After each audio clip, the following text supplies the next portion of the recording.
किसी भी इंसान के लाइफ में आलस मतलब लेजीनेस एक बैरियर की तरह है, एक बाधा की तरह है जो उसे उसके गोल तक पहुंचने से रोकती है।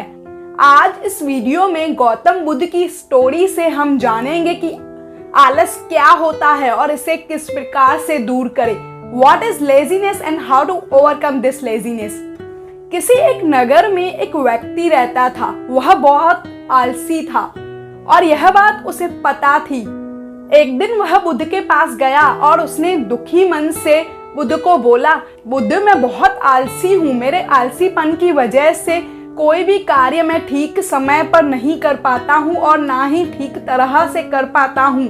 इस वजह से मेरे घर वाले भी मुझसे परेशान हैं। कृपया मुझे कोई उपाय बताइए।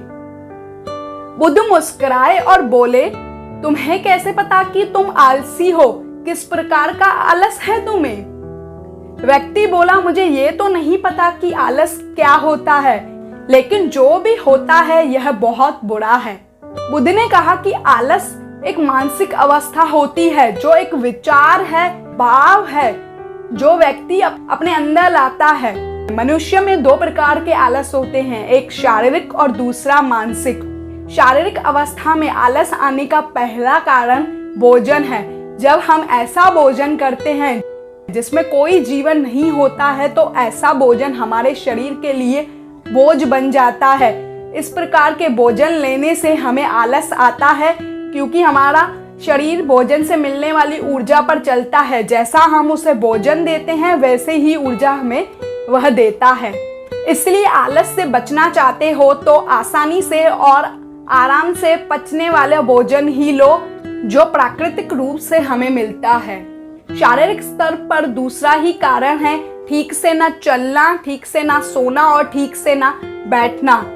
बुद्ध ने आश्रम के भिक्षुओं की तरफ इशारा करते हुए कहा, देखो इन भिक्षुओं को ध्यान से देखो। इनके चलने, बैठने और लेटने में एक संतुलन होता है।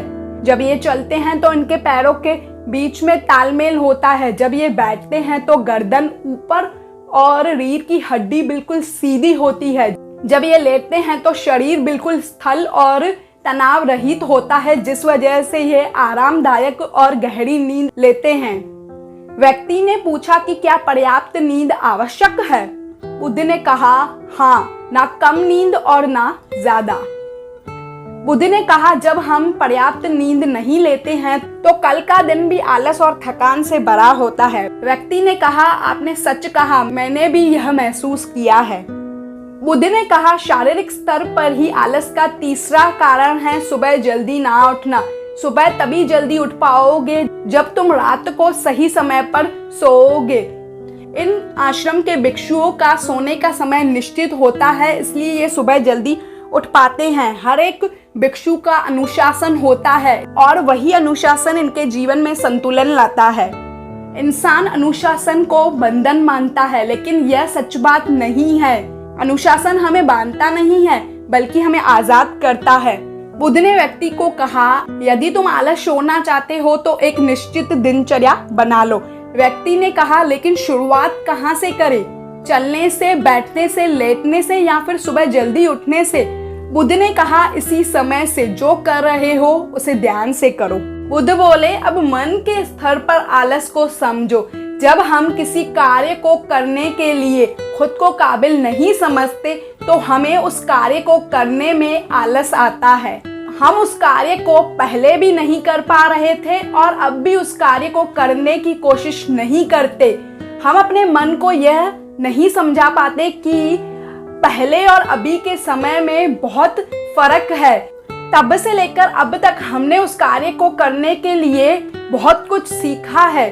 इसीलिए मन के स्तर पर आलस से बचने के लिए हमेशा खुद पर विश्वास करना सीखो। मानसिक स्तर पर आलस का दूसरा कारण है आलसी और छोटी सोच वाले लोगों के साथ रहना।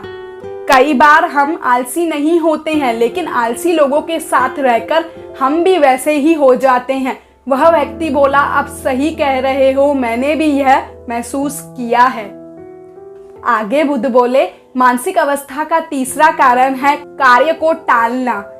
यह एक मानसिक तनाव है जिसके बारे में हमें पता नहीं होता है। धीरे धीरे कार्यों को टालना हमारी एक आदत बन जाती है और यह आदत किसी को भी बर्बाद कर सकती है। इसीलिए जो कार्य आज कर सकते हो उसे आज ही करो, कल पर मत टालो।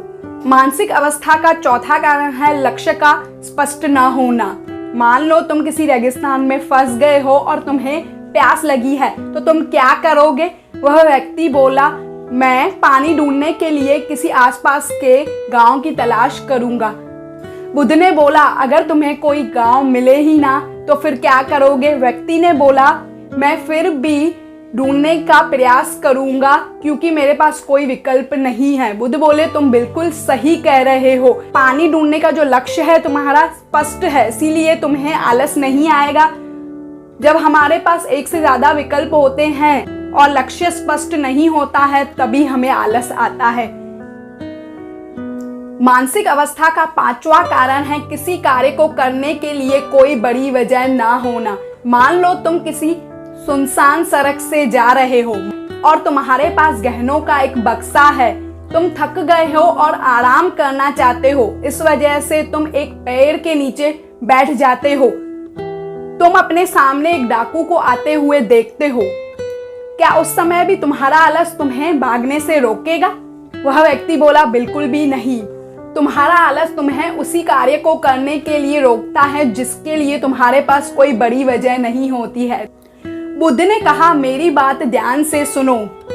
जहां स्पष्टता होती है और कार्य को करने के लिए कोई बड़ी वजह होती है, वहां कभी आलस आ ही नहीं सकता।